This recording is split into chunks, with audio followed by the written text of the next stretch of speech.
Atomi компаниясының мамандары менопауза кезінде әйелдер денесін нығайтуға арналған функционалдық формуланы ойлап тапты.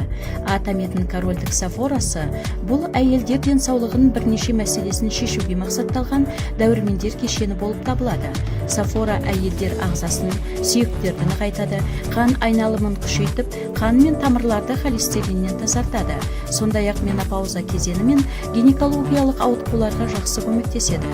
Сафора рутеиндерге бай, ол тамырларды қалпына келтіріп, оның серпімділігін сақтайды, холестериннің түйіршіктенуіне жол бермейді. Сонымен қатар дәрумендер жиынтығы терінің жағдайына әсерін тигізеді. Жапон сафорасын жемістері қартаю барысын баяулатады. Жасаушаларды қоршаған ортаның теріс әсерінен қорғайды, жеке иммунитетті, коллаген мен эластин синтезін арттырады. Бұл дәрумендердің құрамында жапондық сафора емдік ағашы, қамыс тамырлары, анжелика, анар жемісі, соя бұршағының сығындылары, сондай-ақ изофлавон, гамма, линолин қышқылдары, ДЭК дәрумендер тобы бар. Өнімнің атауы әйелдерге арналған корольдік сафора дәрумендер жиынтығы.